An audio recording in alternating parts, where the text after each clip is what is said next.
আপনাকে আমাকে দয়া করে মায়া করে গোটা দুনিয়ার ভিতরে সবচাইতে উত্তম স্থান, উত্তম জায়গা, গুনাহ মাফের জায়গা, আমলের পরিবেশে যে আল্লাহ সুবহানাহু ওয়া তাআলা আগে আগে আসার বসার তৌফিক দান করছেন, এ আল্লাহ পাক রব্বুল আলামিনের দরবারে শুকরিয়া দান আলহামদুলিল্লাহ। শতকোটি দরুদ ও সালাম জনাবে মুহাম্মদ রাসূলুল্লাহ সাল্লাল্লাহু আলাইহি ওয়াসাল্লামের উপর। আল্লাহ পাক রব্বুল আলামিন বলেন, লাইন শাকারতুম লাযিদান্নাকুম ওয়া লাইন কাফারতুম ইন্না আযাবি লাশাদীদ। বান্দা, তুমি আমার নিয়ামত পাইয়া আমার নিয়ামতের শুকরিয়া আদায় করো, আমি আল্লাহ পাক রব্বুল আলামিন তোমার প্রতি আমার নিয়ামত বাড়াইয়া দিব। সুবহানাল্লাহ। ওয়া লাইন কাফারতুম ইন্না আযাবি লাশাদীদ। কিন্তু বান্দা, আমার নিয়ামত পাইয়া যদি তুমি নাফরমানি করো, আমার ওই নিয়ামতের নাশুকরিয়া আদায় করো, বরং তুমি বেঈমান মুরতাদ নাস্তিকদের মতো ব্যবহার করলা, যারা মুশরিক, আল্লাহকে বিশ্বাস করে না, আল্লাহর সাথে শরীক করে তাদের মতো ব্যবহার করলা, ওয়ালাইন কাফারতুম ইন্না আযাবি লাশাদীদ। বান্দা, ওই নাফরমানি করার কারণে আমি আল্লাহ পাক রব্বুল আলামিন তোমার প্রতি আমার আযাব এবং গজব প্রেরিত করব। নাউজুবিল্লাহ। ইন্না আযাবি লাশাদীদ। আল্লাহ পাক রব্বুল আলামিন ওই সকল শব্দের পূর্বে ইন্না ব্যবহার করেন, যে ইন্না মানে কি নিশ্চয়, কোনো সন্দেহ নাই। আল্লাহ তাআলার নাফরমানি করলে আল্লাহ পাক রব্বুল আলামিন যে আপনাকে আমাকে আযাব দিবেন, কোনো সন্দেহ আছে? কারো কোনো সন্দেহ নেই, অবিশ্বাস করার কোনো জায়গাই নেই। যত বড় পণ্ডিত হোক, জ্ঞানী হোক, পীর হোক, মাশায়েখ হোক, আল্লাহর কোরআনকে কেউ অস্বীকার করতে পারবো না। নাফরমানি করবা, আজ হোক কাল হোক, ইন্না আযাবি লাশাদীদ, তোমার উপরে আল্লাহর আযাব, গজব, বিপদ আসবে আসবে আসবে। নাউজুবিল্লাহ। তো আল্লাহ পাক রব্বুল আলামিন আপনাকে আমাকে সবকিছু দান করছেন না? ভালো মন্দ সব কার দেওয়া? আল্লাহ সুবহানাহু ওয়া তাআলার দেওয়া। এই যে আমরা দিনটা পাইছি, সকালে সূর্য উঠছে, কার নিয়ামত? আল্লাহ সুবহানাহু ওয়া তাআলার নিয়ামত। এই সূর্যের আলো পাইয়া গোটা পৃথিবী আলোতে ভরে গেছে, বিনা টাকায় বিনা পয়সায়। সন্ধ্যাবেলা সূর্য ডুবে যায়, চাঁদ ওঠে, এরকম আলো হয় না। তারপরেও আল্লাহ তাআলা রাতে আমাদের চলাচল করার জন্য ওই চাঁদের ভিতরে কিছু আলো দিয়েছেন, যেটাকে আমরা জ্যোৎস্না বলি, ঠিক না? জ্যোৎস্না আলো বান্দা চলাফেরা করে। কেন? আল্লাহ পাক রব্বুল আলামিন বান্দাকে কখনো তার নিয়ামত থেকে মাহরুম করেন না। সুবহানাল্লাহ। আল্লাহ তাআলা সব সময় আপনাকে আমাকে নিয়ামত দিয়ে ভরে রাখছেন। একেবারে মায়ের গর্ভের সূচনা থেকে শুরু করে মৃত্যু পর্যন্ত, মৃত্যু কেন, কবরের ভিতরে, কবর থেকে ওঠার পর হাসর, মিজান, পুলসিরাত, জান্নাত, জাহান্নাম, সব জায়গায় আল্লাহর নিয়ামত আছে। সুবহানাল্লাহ। আল্লাহ পাক রব্বুল আলামিন বলেন, লাইন শাকারতুম, বান্দা তোমাকে আমি এত নিয়ামত দিছি, তুমি যা চাও সব আমি আল্লাহ তাআলা দিছি, বিনিময়ে তোমার কাছে আমি কিছু চাই না, বিনিময়ে শুধু তোমার কাছে চাই আমার নিয়ামতের শুকরিয়া আদায় করো। সুবহানাল্লাহ। শুধু আলহামদুলিল্লাহ বলার দ্বারা শুকরিয়া আদায় করো, এবং আমি আল্লাহ পাক রব্বুল আলামিন যখন যেই জিনিসকে যেইভাবে, যেই মাধ্যমে, যেই পদ্ধতিতে চাই, ওই পদ্ধতিতে আমার নিয়ামতের শুকরিয়া আদায় করো। কার কথা? আল্লাহ পাক রব্বুল আলামিনের কথা। আল্লাহ পাক রব্বুল আলামিন দুনিয়ার জমিনে আমাদেরকে বানায়া পাঠায়া দিবেন, ওমা খালাকতুল জিন্না ওয়াল ইনসা ইল্লা লিয়াবুদুন। আল্লাহর কোরআনের আয়াত, আমি দুনিয়ার জমিনে জিন এবং মানুষ জাতিকে দুনিয়া করার জন্য বানাই নাই, সংসার করার জন্য বানাই নাই, ক্ষেত খামারি ব্যবসা বাণিজ্য করার জন্য বানাই নাই। আমি আল্লাহ তাআলা মানুষ তোমাকে বানাইছি একমাত্র আমার ইবাদত করার জন্য। সুবহানাল্লাহ। কার ইবাদত? আল্লাহর গোলামি করার জন্য। আল্লাহ তাআলা আপনাকে আমাকে না বানাইলে আল্লাহ তাআলার গুণ কীর্তন করার জন্য কোনো বান্দার অভাব হইতো না। আল্লাহ তাআলা যে ফেরেশতা বানায়া রাখছেন, ফেরেশতাও তো আল্লাহ তাআলার ইবাদত করতেছে, গাছ আল্লাহ তাআলার ইবাদত করতেছে, পানি আল্লাহ তাআলার ইবাদত করতেছে, মাটি আল্লাহ তাআলার ইবাদত করতেছে। মোট কথা, দুনিয়ার ভিতরে 18,000 যে মাখলুকাত আছে আল্লাহ তাআলা বানাইছেন না, তার ভিতরে আমি এবং জিন দুইটা জাতি ছাড়া সমস্ত মাখলুকাত সব সময় সর্ব হালতে তাদের জবানে শুধু রব্বে কারীমের জিকির। সুবহানাল্লাহ। সব সময় আল্লাহর জিকির, কোনো কিছু নাই। সব সময় তাদের জবানে আল্লাহর জিকির। কেননা একটা পাখি সকালবেলা ঘর থেকে বের হয় খালি মুখে না ভরা মুখে, ভরা পেটে? খালি পেটে বের হয়। সকালবেলা পাখি খালি পেটে বের হয়। বের হবার পর ওই পাখির তাওয়াক্কুল কিরকম, ওই পাখি আল্লাহ পাক রব্বুল আলামিনের নামে ঘর থেকে বের হয়। বের হবার পর আবার সন্ধ্যাবেলা নিজের ভরা পেটে ঘরে আসে। আসার পর আবার নিজের ঘরে যে বাচ্চা রেখে গেছে ছোট ছোট, সেই বাচ্চাদের জন্য খাবার নিয়ে আসে। সুবহানাল্লাহ। কে দেয়? আল্লাহ পাক রব্বুল আলামিন দেয়। আল্লাহ পাক রব্বুল আলামিন বান্দার রিজিকের ফায়সালা করেন, সব করেন, কিন্তু আমাদের করেন না কেন? পাখির চেয়ে আমাদের দাম কম? পাখির চেয়ে আমাদের দাম বেশি। পাখি যে সুন্দর আল্লাহ তাআলা কোরআনে বলেন নাই, আপনি আমি সুন্দর আল্লাহ তাআলা কোরআনে বলছেন। বলছেন না? সূরা ৩ খুলেন, বাংলা তরজমা দেখেন আল্লাহ তাআলা কি বলছেন। দুনিয়ায় একটা ময়না পাখি, দোয়েল পাখি, কোয়েল পাখি, একটা শালিক দেখা বা একটা সুন্দর একটা যন্ত্র দেখা আমরা বাহ কি সুন্দর বলি না? আমরা আশ্চর্য হই না? নদীতে হঠাৎ করে একটা সুন্দর একটা মাছ দেখা যায়, চিড়িয়াখানা বা দেখা গেলে অ্যাকুয়ারিয়ামে কত সুন্দর রং বেরঙের মাছ দেখা যায় না? বিভিন্ন কালারের। এটা বরিশাল গেলেও দেখা যায় যে অ্যাকুয়ারিয়ামের ভিতরে মাছ রাখছেন। এই মাছগুলা কি তারা বানাইছে? কোন মানুষ বানায় নাই। মাছগুলো বানাইছে কে? আল্লাহ পাক রব্বুল আলামিন। সুবহানাল্লাহ। এত সুন্দর মাছ আল্লাহ তাআলা বানাইছেন। আমি যখন মাছকে দেখে প্রশংসা করি, তখন ওই মাছ কিন্তু আমাকে উত্তর দিয়া দেয়, ও মানুষ তুমি কিসের প্রশংসা করো? আমি সুন্দর না, আমি সুন্দর না, বরঞ্চ তুমি সুন্দর। সুবহানাল্লাহ। কেননা আল্লাহ পাক রব্বুল আলামিন সূরা ৩ এর ভিতরে লাকাদ খালাকুনাল ইনসানা ফি আহসানি তাকওয়িম, যে ও মানুষ আল্লাহ পাক রব্বুল আলামিন তোমাকে সুন্দর করে বানাইছেন, তোমাকে অতি উত্তম অবয়ব দিয়া, চেহারা দিয়া, গঠন দিয়া, আকৃতি দিয়া বানাইছেন। আল্লাহ তাআলা কোরআন শরীফে তার সাক্ষ্য দিয়া দিয়েছে। সুবহানাল্লাহ। এখন দামি কে? মাছের চেয়ে আমি দামি, পাখির চেয়ে আমি দামি। এখন আমি দামি হওয়া সত্ত্বে আমার আমি কেন বুঝি না? আমি কেন মানুষের ধারে ধারে ভিক্ষা করি? আমি কেন ফসলে না গেলে খাইতে পারি না? আমি কেন মানুষের সাহায্য ছাড়া চলতে পারি না?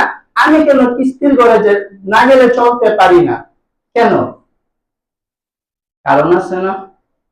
কারণ হলো এটাই, আল্লাহ এবং আল্লাহর রাসূল সাল্লাল্লাহু আলাইহি সাল্লাম যে কথা বলছেন সেই কথা আমরা পরিপূর্ণ মানতে পারি না। আল্লাহ পাক রব্বুল আলামিন বলেছেন, বান্দা তুমি আমার ঘরে ইবাদত করার পর, আমার ঘরে ইবাদত করো, ৫ ওয়াক্ত নামাজ পড়ো, আমি আল্লাহ পাক রব্বুল আলামিন তুমি যে রিজিকের জন্য দৌড়াও, রিজিকের পিছনে তোমার দৌড়ানো লাগবে না, রিজিক তোমার পিছনে দৌড়াইবে। সুবহানাল্লাহ। রিজিকের পেরেশানি। আজকে আমরা কিসের পেরেশানি? সবার পেরেশানি একটা, হাই হাই কালকে খাবো কি, দুপুরে খাবো কি, ১ মাস পর খাবো কি, রিজিকের পেরেশানি। পরিবারকে খাওয়াবো কি, বিবিকে খাওয়াবো কি, আমাদেরকে পেরেশানি না? আল্লাহ তাআলা বলেন যে তোমার পেরেশানি আমি দূর করে দিন, তুমি একমাত্র তাওয়াক্কুল সহকারে আমি আল্লাহর উপর ভরসা রেখে ৫ ওয়াক্ত নামাজ তুমি আদায় করো, আমি আল্লাহ সুবহানাহু ওয়া তাআলা তোমার রিজিকের পেরেশানি দূর করে দিন। সুবহানাল্লাহ। কে দূর করবেন? আল্লাহ তাআলা।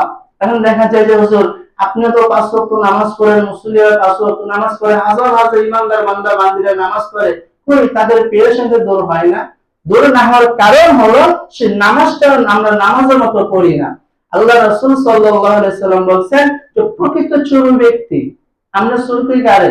যে ঘরে চুরি করে, মানুষের টাকা মেরে খায়, না খায় জিনিস, আমরা চোর বলি না। আল্লাহ রাসূল বলেন না, সে চোর নয়। আমার সাহাবারা প্রকৃত চোর ওই ব্যক্তি যে কিনা নামাজের ভিতরে চুরি করে। নাউজুবিল্লাহ। যে কিনা নামাজের ভিতরে চুরি করে। আয় হায়, নামাজে দাঁড়াইছে, রুকু দিতেছে, সিজদা দিতেছে, নামাজ পড়তেছে, নামাজের ভিতরে কি অন্যের পকেটে হাত দিতে পারি? নামাজের ভিতরে তো অন্যের পকেটে হাত দেওয়া যায় না, অন্যের মাল নেওয়া যায় না। মসজিদে তো সিজদা দিতেছে, মসজিদে তো রুকু দিতেছে, কিরাত করতেছে, তো চুরি করে কেমনে? আল্লাহ রাসূল বলেন, আমার সাহাবারা এই চুরি সেই চুরি নয় যে অন্যের মাল না বলে নেওয়া। এই চুরি হলো সেই চুরি যে চুরির ভিতরে নামাজের রুকু, সিজদা, তাসবিহ, তাহলিল, কেরাত ঠিক মতো আদায় করে না। আছে না? নামাজের ভিতরে চুরি করে। কেমন চুরি করে? রুকু দিছে, রুকু ঠিক মতো দেয় না, কোনো মতে দিয়ে একটা উঠে যায়, কোনো মতে মাঝে চাকানি দিয়ে উঠে যায়, কোনো মতে সাজদা দিয়ে উঠে যায়। আল্লাহ রাসূল সাল্লাল্লাহু আলাইহি ওয়াসাল্লাম বলেন, ও সাহাবারা, তোমরা কখনো মুরগের মতো জমিনে ঠুকুর দিও না, মুরগির মতো বা মুরগের মতো জমিনে ঠুকুর দিও না, আর কুকুরের মতো বসিও না। কথাগুলো সত্য, রাসূলের হাদিস সত্য কথা, কিন্তু সত্যি কথা যে তোমরা কুকুরের মুরগের মতো অথবা মুরগির মতো জমিনে ঠুকুর দিও না। তখন সাহাবারা প্রশ্ন করছে, ইয়া রাসূলুল্লাহ সাল্লাল্লাহু আলাইহি সাল্লাম, আমরা মুরগির মতো জমিনে কখন ঠুকুর দেই? আমরা তো মানুষ সৃষ্টির শ্রেষ্ঠ জীব, আমরা মুরগির মতো ঠুকুর দিতে যাব কেন? আল্লাহ রাসূল বলেন, ও আমার সাহাবারা, মুরগির মতো ঠুকুর মানে মুরগি যেমন দুই ঠুকরে খাবার খায়, একটা খাবার দান বিছায় দেন, মুরগি টুকরা টুকরা খাবার খায় না, কত সময় লাগে। ওরকম দেখবা একদল মানুষ আছে মসজিদ পড়া থাকবে, মসজিদে নামাজ পড়বে, কিন্তু তাদের সেজদাটা হবে ওই মুরগের ঠুকুরের মতো, কবরটা লাগাইয়ের সাথে সাথে উঠায় ফেলে, কি করলো নিজে সেও জানে না। এটা হলো মুরগের মতো ঠুকুর দেওয়া, নাউজুবিল্লাহ। আমার সেজদাটা কার পায়ে সেজদা দিতেছে বলতে পারেন?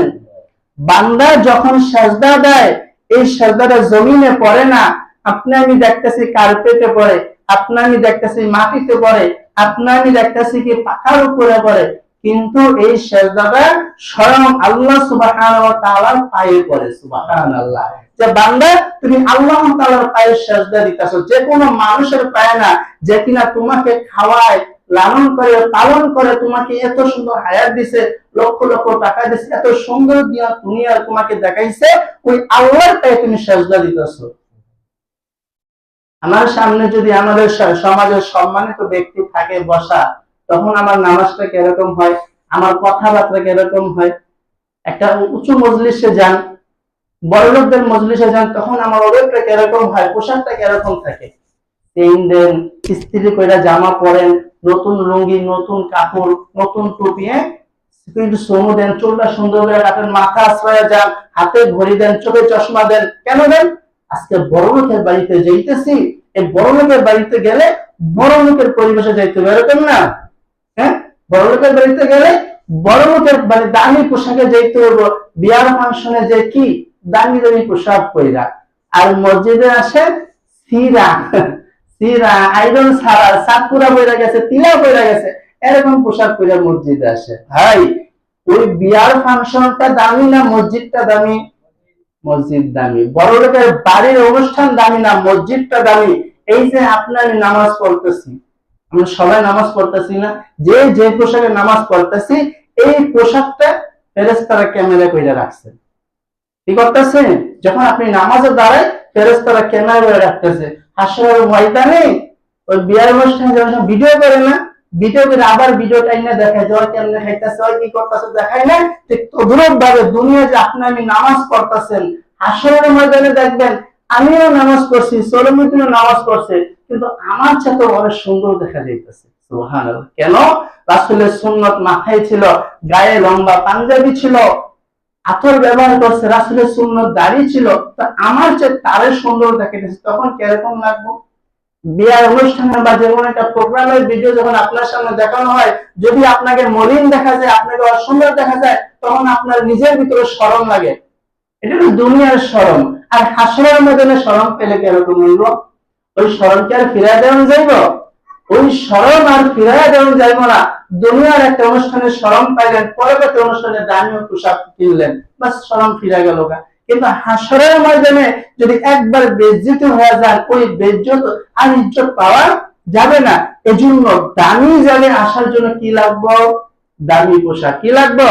দামি পোশাক। দামি পোশাক কি লক্ষ লক্ষ কোটি কোটি টাকার জামা না, দামি পোশাক হলো আল্লাহ রাসূল সাল্লাল্লাহু আলাইহি ওয়াসাল্লাম বলছেন যে, যে পোশাক পরে তুমি ওই সমাজে যাইতে পারো, ওই পোশাকটা পরে মসজিদে আসো। আমি কি যে তিলাওয়ালা জামা পয়রা, পাঞ্জাবি পয়রা, একটা সিরা টুপি, সাতুরা পরা টুপি পয়রা, আবার চেহারা নাচরাইয়া, দাড়ি নাচরাইয়া, মাথায় তেল না দেখে একটা সমাজে যান? কেউ যাবেন? কেউ যাবেন না। কেন? গেলে পাগল বলবো। তো মসজিদেও আসার সময় ওই জায়গার চেয়ে দামি জায়গা, দামি জায়গা না? আল্লাহ রাসূল বলেছে, আমার উম্মতেরা তোমরা মসজিদে এসে বসো, মসজিদে থাকো, যতক্ষণ থাকবা আল্লাহ পাক রব্বুল আলামিন তোমার আমল নামে সওয়াব দিতেই থাকবে। সুবহানাল্লাহ। এই যে আমরা বসে যদি আমি কথা নাও বলি, আপনারা সবাই চুপ করে বসে থাকেন, আমল নামে নেকি হতে থাকবো। কি নেকি? সওয়াব। বান্দা আমল করতেছে, সুবহানাল্লাহ, অত সওয়াব হবে। যদি আমি কথা না বলি, আর যে কথা বলতেছি আপনারা শুনতেছেন, এর দ্বারা কি আল্লাহ রাসূল বলেন, কোন মানুষ যখন দ্বীনি মজলিসে বসে, দামি মজলিস, আল্লাহ রাসূল সাল্লাল্লাহু আলাইহি সাল্লাম একদিন তাড়াহুড়ো করে যাইতেছেন, যে এত তাড়াহুড়ো, খুব ব্যস্ত সহকারে যাইতেছেন। সামনে এক সাহাবা দেখা হয়েছে, ইয়া রাসূলুল্লাহ আপনি কোথায় যাচ্ছেন? যে আমার সাহাবী, আল্লাহ পাক রব্বুল আলামিন অমুক জায়গায় অমুক একটা মজলিস হইতেছে, ওই মজলিসে আমাকে বসার জন্য নির্দেশ দিবেন, আমি সেই মজলিসে যাইতেছি। সুবহানাল্লাহ। তখন বলে, ইয়া রাসূলুল্লাহ কিসের মজলিস? বলে যে ওই মজলিসটা হলো যেখানে কোরআন এবং হাদিসের আলোচনা করা হয়, ওই মজলিসে জিকির করা হয়, ওই মজলিসে আল্লাহর গুরুত্ব, আল্লাহর বরকত আলোচনা করা হয়। এই মজলিসে বসার জন্য আমাকে নির্দেশ দেওয়া হয়েছে। সুবহানাল্লাহ। মজলিসটা দামি বিদায় তো নবীকে বসার জন্য নির্দেশ দিচ্ছে না, কম দামি নিতে দিত না। তো এই মজলিসে বসলে লাভ কি? লাভ হলো যে এই যে কথা বলতেছি, আল্লাহ পাক রব্বুল আলামিন কথা বলার দ্বারা আপনার এবং আমার আমলনামায় 60 বছর বেরিয়া নফল ইবাদত করার সওয়াব দান করছে। সুবহানাল্লাহ। বেরিয়া মানে বুঝেন, 60 বছরের ভিতরে কোনো খাবার খাই নেই, কোনো পায়খানা করি নেই, কোনো প্রস্রাব করি নেই, কোনো বিবির কাছে যাই নেই, কোনো ছেলে সন্তানকে যাই নেই, খেত খামারে 60 বছর ইবাদতই করছি, খালি সাজদাই দিছে 60 বছর। এরকম এক একটা কথা বলা এবং শোনার দ্বারা আল্লাহ তাআলা আমাদের আমলনামে সওয়াব দিয়ে দিয়েছেন। সুবহানাল্লাহ। দামি জায়গায় আসার জন্য দামি পরিবেশ, দামি সুন্দর পোশাক লাগবে। এদিকে ক্যামেরা হইতেছে, এখন দেখা যায় আমাদের হালত কি? আমরা ইবাদত করতে আসি, নামাজ পড়তে আসি, কোথায়? আয়রন করা, ইস্ত্রি দেওয়া জামাটা থুয়া দিই বাজারে যাওয়ার জন্য, ইস্ত্রি করা জামাটা থুয়া দিই বিয়ে বাড়ি যাওয়ার জন্য, অন্য জায়গায় যাওয়ার জন্য। কিন্তু ইস্ত্রি ছাড়া জামাটা, যেই জামা পরে মসজিদে যাইতে পারি না, ওই জামাটা পরে শুক্রবার নামে চলে আসি বা ওয়াক্তি নামাজ পড়তে চলে আসি। এটা আল্লাহ রাসূলের সুন্নতের আদবের খেলাফ, আল্লাহর ঘরের সাথে বেয়াদবি করা। যদি দুনিয়ার একজন দামির ঘরে, বড়লোকের ঘরে, দুনিয়ার একজন সম্মানী ব্যক্তির ঘরে যদি দামি পোশাক পরে যাওয়া যায়, আর ওই ব্যক্তির সম্মান দিছে কে? আল্লাহ দিছে না? তো ওই ব্যক্তিরও মালিক, আমারও মালিক, গোটা দুনিয়ার মালিকের ঘর। কার ঘর?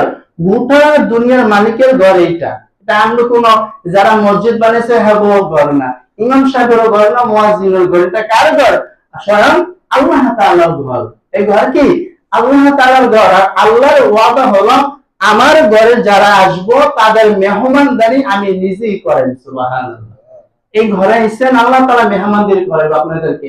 তো এই দামি পরিবেশে আসার জন্য ইনশাআল্লাহ আমাদের চরিত্রে, আমাদের দেহের ভিতরে আল্লাহ রাসূল সাল্লাল্লাহু আলাইহি সাল্লামের কথা অনুযায়ী, হাদিস অনুযায়ী আদর্শ পোশাক করা লাগবে। ভাই, মরার পর যে 3টা কাপড় দেয় না, দেখছেন না? প্রথমটা কি দেয়? একটা জামা দেয় না? জামাটা কি? এই সেই জামা। এই কি? সেই জামায় সাদা জামা, আজকে পরো কালকে পরো, শার্ট প্যান্ট পরো, গেঞ্জি পরো, কোট পরো, টাই পরো, এই জামা পরে তোমার মারি দিব না? মরার পর আমরা কি করি? বিসমিল্লাহি ওয়া আলা মিল্লাতি রাসূলিল্লাহ। গোসল করায়া জানাজা দিয়া যখন কবরে রাখি, একটা জামা 3টা কাপড় দিয়ে পেঁচাইয়া মোড়াই দিয়ে বলে বিসমিল্লাহি ওয়া আলা মিল্লাতি রাসূলিল্লাহ। মানে কি? আল্লাহ ও আল্লাহর রাসূলের নামে রেখে দিলাম, আল্লাহর রাসূলের নামে তোমাকে কবরে রেখে দিলাম, রাসূলের সুন্নতের উপর রেখে দিলাম। সারা জীবন নামাজ পড়ে না, সারা জীবন রোজা রাখে না, সারা জীবন আল্লাহর কোরআনের আইনের বিরুদ্ধে করছে, এবং শেষ সময় বললাম আল্লাহ যদি মাফ করে, আল্লাহ যদি মাফ করে, আর যদি মাফ না করে, আল্লাহ রাসূল বলেন, খলিফাতুল মুসলিমিন ওমর রাদিয়াল্লাহু তাআলা আনহু ওই কবর যখন দেখতেন, আমাদের দিল তো নরম হয় না। আল্লাহ রাসূলের আদব, আল্লাহ রাসূলের সুন্নাত হলো সপ্তাহে একদিন হইলে তোমরা কবর জিয়ারত করো। আমরা তো বছরও করি না, কেন কবর জিয়ারত করব? আল্লাহ রাসূল বলেন, যখন তোমরা কবর জিয়ারত করবা, কবরস্থানে যাইবা, তখন তোমার দিল নরম হইব। কি হইব?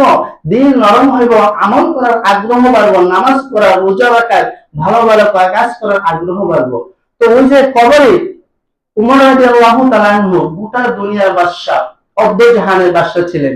উমর রাদিয়াল্লাহু তাআলা আনহু আবার জান্নাতের সার্টিফিকেট প্রাপ্ত সাহাবীও ছিলেন। সুবহানাল্লাহ। মানে আল্লাহ পাক রব্বুল আলামিন 10 জন সাহাবীকে দুনিয়া থেকে জান্নাতের সার্টিফিকেট দিয়ে দিয়েছেন। ও নবী, আপনার এই 10 জন সাহাবীকে বলেন তারা মৃত্যুবরণ করলে আমি আল্লাহ পাক রব্বুল আলামিন তাদেরকে জান্নাত দিয়ে দিন। সুবহানাল্লাহ।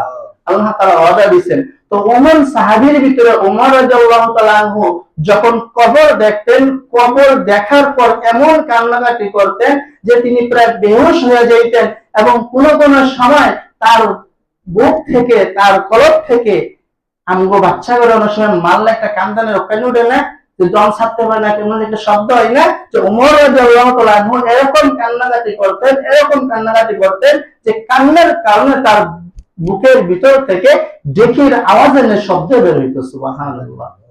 কেন? কবর দেখলে লোকেরা প্রশ্ন করলো, ও আমিরুল মুমিনিন, আপনি তো অর্ধ জাহানের বাদশা, আপনি কোন সময় তো কান্না করেন না, আল্লাহ তাআলা আপনাকে জান্নাত দিয়ে দিবেন, আপনার জন্য মৃত্যুর পর জান্নাত, আপনি তো জান্নাতে, কিন্তু তারপরও কেন কবর দেখলে কান্না করেন? আমিরুল মুমিনিন ওমর রাদিয়াল্লাহু তাআলা বলেন যে আল্লাহ পাক, আল্লাহ রাসূল, আমার নবী, প্যারা নবী সাল্লাল্লাহু আলাইহি সাল্লাম বলেন, মৃত্যুর পর আপনি আজকে দুনিয়াতে আছি, মরার পর আমার আপনার যে পরকালের গাঠি, পরকাল আছে না, ওই পরকালের প্রথম দরজাটাই হলো, প্রথম গাঠিটা হলো আলমে বারজাক, মানে কবরের জিন্দেগি। এই কবর হলো আমার পরকালে যাবার প্রথম ধাপ। এই কবরে যদি আমি রেহাই পাই, আমার সব রেহাই হবে, সব আলো হবে। আর যদি কবরে আমি ধরা খেয়ে যাই, আমার বাকি সব আমার ধরা। তো আমার উমরের মনের ভিতরে চিন্তা, আল্লাহ তাআলা আমাকে যে এই যে জাহানের বাদশা বানাইছেন, এত ক্ষমতা দিচ্ছেন, এই দুনিয়ায় রাখছেন, এখন আমি উমর কি কবরে যে মুনকার নাকির যে প্রশ্ন করবে, সওয়াল করবে, ওই সওয়ালের উত্তর কি আমি দিতে পারবো কি না, ওই কবরে আমার কি হবে, ওই অবস্থা চিন্তা করে আমার দিলের ভিতরে এত কান্না আসে। সুবহানাল্লাহ। আমাদের হালত কি? কিসের কান্না? কবরে পাড়ায় যাইয়া, মাই মরছে, বাবাই মরছে, কবর জিয়ারত করতে যাই না। আজকে মায় মারা গেছে, কালকে আমিও তো মারা যাইতে পারি। তো দুনিয়ায় চিরদিন কেউ থাকতে পারুন না। কাজেই আল্লাহ পাক রব্বুল আলামিন আজকে হোক কালকে হোক আল্লাহর পায়ে আমাদেরকে সেজদা করা দরকার আছে, নামাজ পড়া দরকার আছে। যত যাই করেন, নামাজ ছাড়া কোনো উপায় নাই, কোনো উপায়, কোনো গতিই নাই। নামাজটা সুন্দর হওয়ার জন্য রাসূলের সুন্নাত, গায়ের ভিতরে লম্বা কাপড়, জুব্বা পড়তে বলি না, যে কাপড় হাঁটুর নিচে থাকবে, সুন্নাত হলে এই তরি কাপড় পরা, এই তরি, এই হাঁটু এবং এই টাকনোর মাঝামাঝি এই তরি, যে কাপড়টা আপনার হাঁটুর নিচে থাকবে, ওই কাপড়টি আপনার সুন্নতি কাপড়, ঢিলা ঢালা কাপড় পরা। এই কাপড়টা পরেন, নিজের চরিত্র সংশোধন হয়ে যাইব ইনশাআল্লাহ। আল্লাহ রাসূলের সুন্নাত মানেন, মুখে দাড়ি রাখেন, মাথায় টুপি রাখেন, আল্লাহ রাসূলের সুন্নাত, আল্লাহ পাক রব্বুল আলামিন নিজেকে পরিবর্তন করে দিবেন। পরিবর্তন